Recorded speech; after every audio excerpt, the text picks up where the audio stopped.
तुम्हारी आंखों में दोबारा देखकर ये कहना चाहता हूँ कि मैं तुमसे मोहब्बत करता हूँ। मैं भी। खबरदार जो मुझे हाथ लगाया।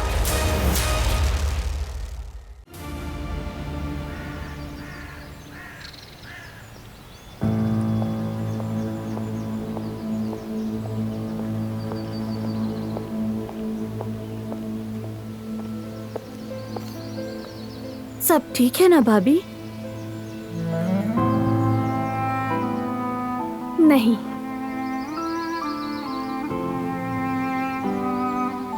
वो कुछ बताने को तैयार नहीं, वजाहत देने से इनकार कर रहा है।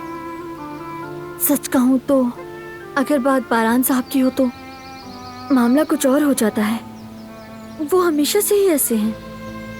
लेकिन अगर मुझसे पूछे तो उस औरत ने बारान साहब पर जो इल्जाम लगाए हैं सब झूठे हैं। हाँ, मुझे भी ये बिल्कुल समझ नहीं आ रही। बारान ऐसा इंसान नहीं है। देखिए भाभी, मैं इस हवेली में सालों से हूँ। मैंने उस लड़की के बारे में ना कभी सुना और ना ही देखा। बारान साहब के दिल में और जिंदगी में सिर्फ आप हैं। अगर यकीन करना है तो मेरी अम्मी से जाकर पूछ लें। आप भी उन्हें जानती हैं, वो कभी झूठ नहीं बोलती। अभी ये बात सिर्फ हमारे बीच रहेगी। मुझे समझ ही नहीं आ रहा कि मैं क्या सोचूं। खासकर बारान का वो पूरा एकमात्र रवैया, उसने तो मुझे मजीद उलझा दिया। इस सवाल से जैसे उसके दिल पर चोट लग गई हो। उसकी आंखों में वो दुख साफ नजर आया।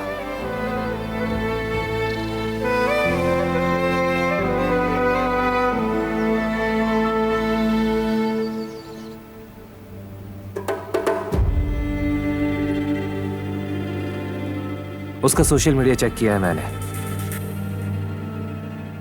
सब कुछ ठीक लग रहा था, लेकिन अचानक पता नहीं क्या हुआ, लड़की की जिंदगी पूरी तरह बदल गई। काफी उदास पोस्ट देखी है उसकी। पता नहीं क्या हुआ उसके साथ। गर्दन में कोई मसला हुआ है बारान? कोई खास बात नहीं। मैंने उसके स्कूल से भी राब्ता किया, जो कुछ भी मिल सकता था सब मंगा लिया। अब इंतजार कर रहा हूं। मैंने अपने एक जानने वाले से भी बात की है इस बारे में। गुलशा को जो लोग जानते थे वो उससे कांटेक्ट करेगा। लाजमी कोई ना कोई होगा जो उसके करीब हो, जिससे वो अपने दिल की बात कहती है। उसका पता चल जाए तो मामला हल हो जाएगा। 2-4 लोगों से मैंने भी बात की है। सिर्फ आपसे भी राब्ता करके पूछता हूँ। काफी टाइम हो गया है, उसे कुछ पता होगा तो वो बताएगी। बारान, कहीं ये सबिया का कोई खेल तो नहीं? मतलब तुम्हें ये सब कुछ अजीब नहीं लग रहा? मैंने भी सोचा था, लेकिन उसकी आंखों में तकलीफ देखी है करीम। मेरे ख्याल में उसे भी किसी ने बेवकूफ बनाया। उसे यकीन है मैं उसकी बेटी के साथ था, और यह कि उसकी मौत का जिम्मेदार मैं हूं। तस्वीरें दिखाई मुझे जैसे हम शादी करने वाले थे, ऐसी ही फजूल और बकवास बातें थी। यकीन नहीं आता मुझे। ऐसा लगता है कि वो लड़की ज़हनी मरीज थी। जैसे तुमने कहा, इतने दिनों से जो झेल रहे थे उसका नतीजा है ये सब। सबिहा दिलान को क्यों भड़का रही थी अब समझ आ गया है। वजह चाहे कुछ भी हो, मैं किसी को इजाजत नहीं दूंगा कि कोई मेरी इज्जत पर दाग लगाए। ये मामला फौरन हल करना होगा।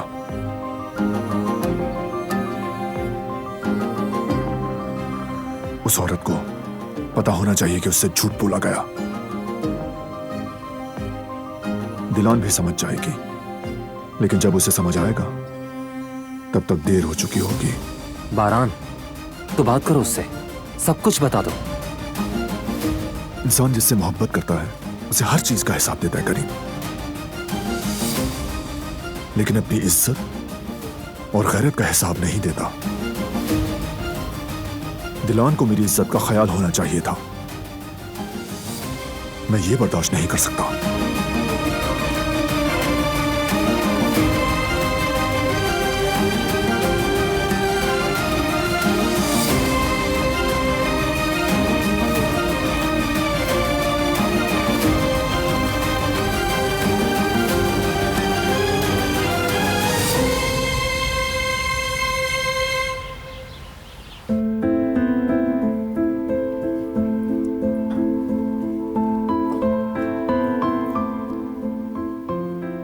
गुड मॉर्निंग अम्मी।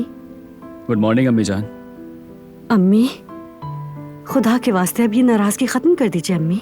जाहिर है हम आपको बताने वाले थे, डॉक्टर के कुछ जरूरी टेस्ट के रिजल्ट का इंतजार कर रहे थे ताकि पता चल सके कि बच्चा सेहतमंद है या नहीं, ताकि आपका दिल ना टूट जाए कहीं। मैंने फिर से बड़ी उम्मीदें लगा ली थी, खुद को रोक ना सकी। जयवदत्त का भी यही हाल है, सही वक्त का इंतजार कर रहे थे बस। हाँ बिल्कुल अम्मी जान, क्या हम नहीं चाहते थे कि दौड़ कर आए और आपको खुशखबरी दें? आप जानती ही मेरी तो खुशी काबू में ही नहीं है।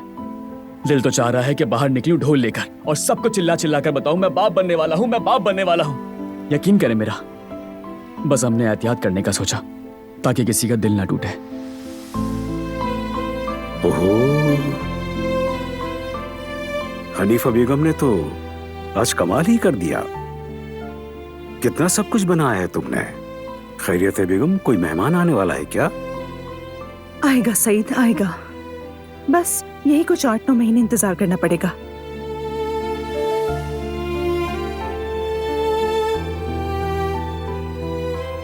क्या कह गई तुम्हारी माँ? किसी को समझ आया है क्या? लगता है फिर किसी बात पर नाराज है हनीफा बेगम। खुदा करेगा हमसे कोई गलती ना हुई हो। नहीं नहीं बाबा, ऐसी कोई बात नहीं, बस वो सुबह सुबह का टाइम है तो मूड खराब है। सुबह की चिड़चिड़ाहट। हाँ वही। चलो हम नाश्ता करते हैं। जवेरिया मेरी जान, तुम इधर आकर बैठो। आ जाओ। शुक्रिया। बैठो।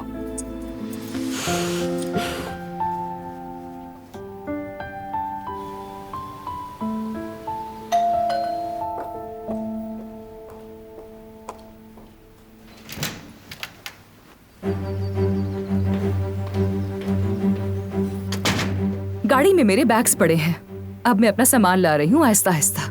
आखिरकार वक्त आ गया है ना, वो सब मेरे कमरे में रखवा देना।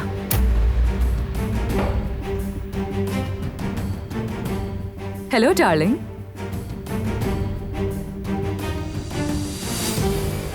हेलो। दादी जान, शादी में थोड़ा वक्त ही रह गया है तो सोचा कि शिफ्ट हो जाती हूँ आहिस्ता आहिस्ता। बहुत अच्छा किया बेटी। काम तो बहुत सारे हैं, बैग्स भी खोलने हैं, सारे कपड़े आयरन करके हैंग करने हैं, कुछ चीजें ड्राई क्लीन के लिए भेजनी है और कमरे की सफाई भी करवानी है।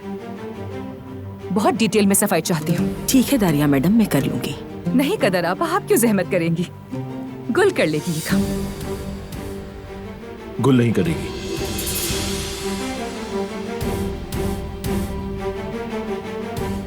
उसके जिम्मे और काम है। कोई मसला नहीं, मैं वो भी कर लूंगी और दारिया मैडम के काम भी। तो फिर चलो जल्दी करो, अगर यहाँ खड़ी रहोगी तो ये काम खुद ब खुद तो नहीं हो जाएंगे ना।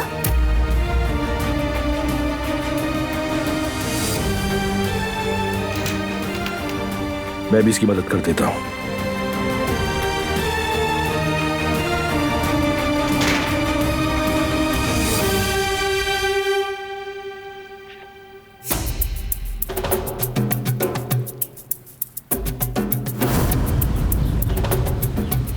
आजाद साहिबा, अस्सलाम वालेकुम। जीते रहो। मेरा ड्राइवर इंतजार कर रहा है, इसलिए बात को तूल देने का वक्त नहीं है। तो फिर बताओ कि आखिर तुम हो कौन और गुल से क्या चाहते हो? अगर कोई शर्म या छुपाने वाली बात नहीं तो साफ साफ कह दो, तुम्हारा इरादा क्या है?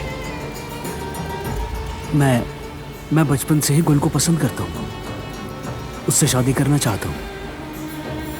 तो यानी तुम संजीदा हो? जी बिल्कुल।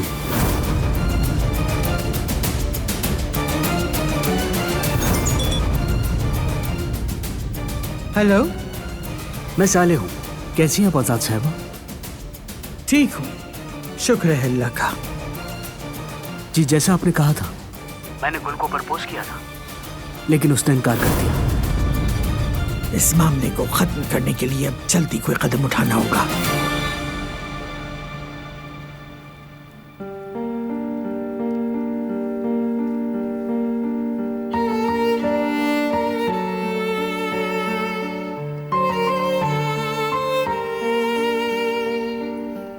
क्या मैंने झूठ बोला?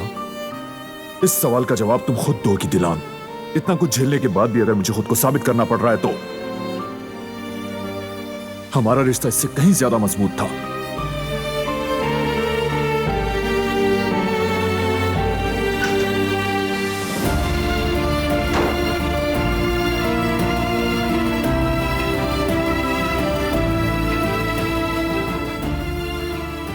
गर्दन को क्या हुआ?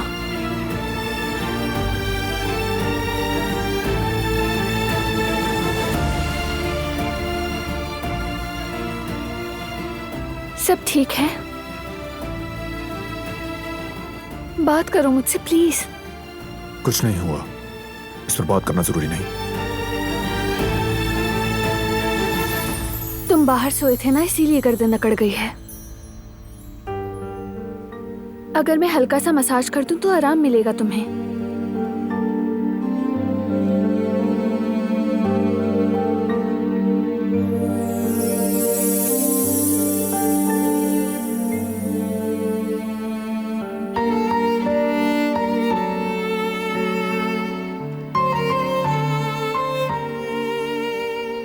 अपने सर को इस तरह से करते रहोगे तो दर्द से आराम मिलेगा तुम्हें।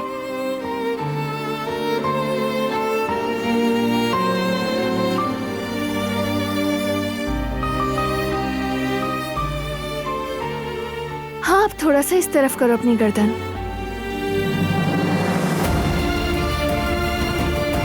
मैं इन बातों पर यकीन नहीं करना चाहती। मेरी तरफ देखो, कुछ कहो, कुछ तो कहो।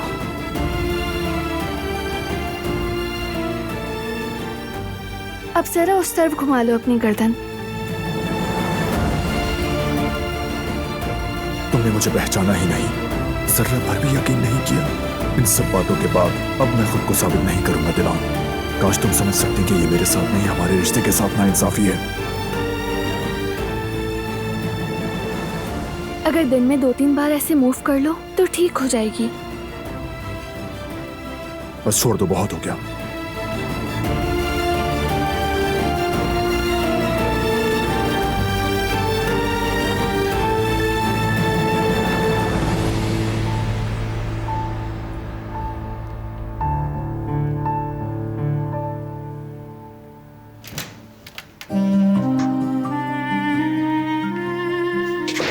अच्छा, तो काम हो रहा है यहाँ। इसे शादी कहते हैं चचा? क्या वाकई ऐसा होता है? अभी भी वक्त है भाई, भागना चाहो तो भाग लो।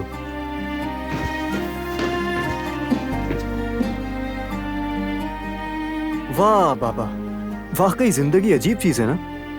क्या से क्या हो गया देखते देखते। कल तक हम एक साथ छापे मारा करते थे और आज फरहाद भाई को देखें, भाभी का सामान उठाए फिर रहे हैं। चाचा जान, मुझे लगता है कि ये लड़का आजकल ज्यादा विटामिन ले रहा है, कुछ ज्यादा ही एक्टिव हो गया है। कहीं कोई ऑफ का बटन है इसका? क्या बताएं? अभी तक उस आदमी की कोई खबर नहीं आई। अभी नहीं, परेशान ना हो, जल्दी खबर मिल जाएगी उसकी।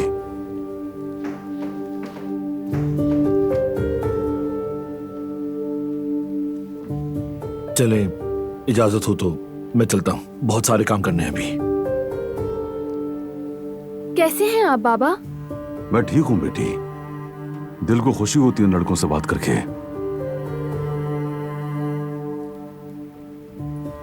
कदर खातून। फरमाइए कुदरत साहब। हम चारों साथी अपनी कॉफी पीना चाहेंगे, क्या आप 2 और बना सकती हैं? अभी बना देती हूँ। आ जाओ।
ये सब मेरे बच्चे के लिए खरीदा था आपने?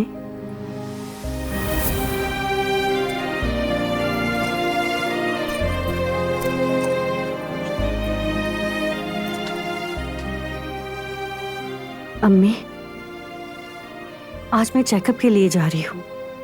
क्या आप भी चलना चाहेंगी? अगर आप साथ चलेंगी तो मुझे अच्छा।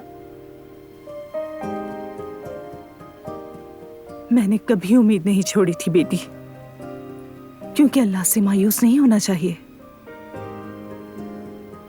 जवेरिया, जब भी मैंने तुम्हें यामुर से लिपटे हुए देखा, जब भी तुम्हारी ममता देखी, तब तब दुआ की है कि ए अल्लाह, मेरी बच्ची जवेरिया को भी माँ का रुतबा अता कर दे।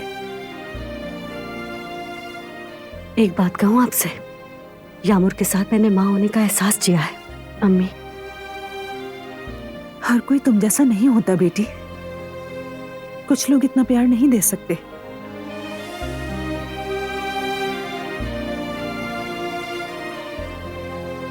चलो डॉक्टर के पास चलते हैं, आने वाले बच्चे का हाल अहवाल पूछ कर आते हैं। अच्छा, चलते हैं, चलें।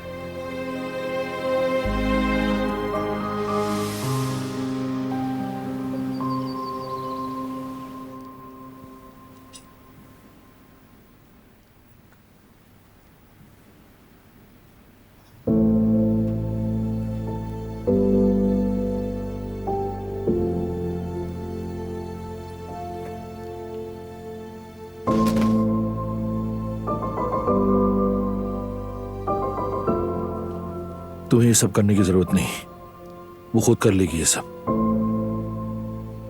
जरूरत नहीं है। दारिया मैडम की खिदमत करना मेरा फर्ज है। मैं क्या कह रहा हूं,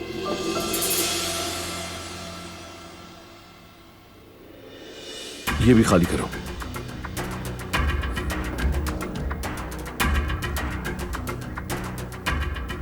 फरहाद साहब बस ये सूटकेस लाए थे।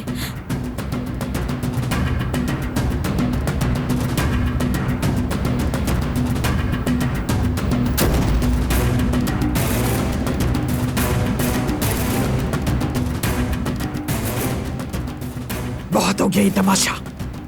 तुम क्या समझती हो, मैं जानती नहीं? क्यों तुम फरहाद के आसपास मंडलाती रहती हो? क्यों अपने दिल में उम्मीदें फंसाए बैठी हो तुम? नहीं, मैं तो रिश्ता आया तुम्हारा तो इनकार कर दिया। साले नाम का लड़का था ना वो। लेकिन आपको मुझे इस हवेली में परिंदा भी पर मारे तो खबर हो जाती है। सुनो लड़की, अगर तुम चाहती हो कि तुम्हारी माँ इस उम्र में बेरोजगार ना हो, तो उस लड़के से शादी करो और यहाँ से फौरन निकल जाओ, वरना हालात कुछ और होंगे और मेरी बर्दाश्त की हद भी खत्म हो जाएगी। अगर तुम यहाँ से उसके साथ निकली भी तो याद रखता, किसी भी दर पर जगह नहीं मिलेगी। और हाँ, ये बातें अगर तुमने बारान और दिलान को बताने की कोशिश की, बहुत बुरा अंजाम होगा। बेगम साहिबा, अपनी माँ को किसी भी मुश्किल में डालने से पहले अच्छी तरह 100 बार सोच लेना।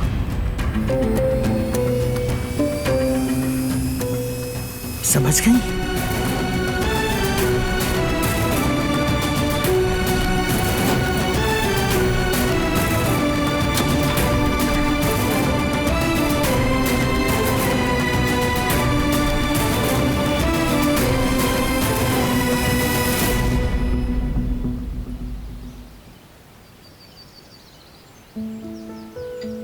बारान बेटे, क्या फाउंडेशन के लिए तुम अब भी नई जमीन देख रहे हो?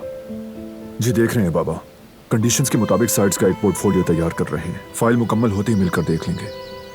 अच्छा, बहुत जबरदस्त काम हो जाएगा ये। तुमने कमाल सोचा है वैसे। बच्चों के लिए वाकई शानदार मंसूबा होगा ये इंशाल्लाह।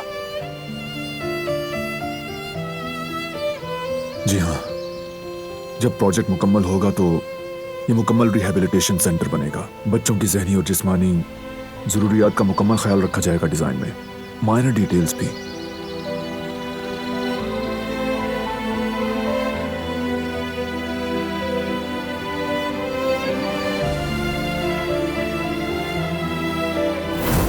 अरे कौन आया है देखो।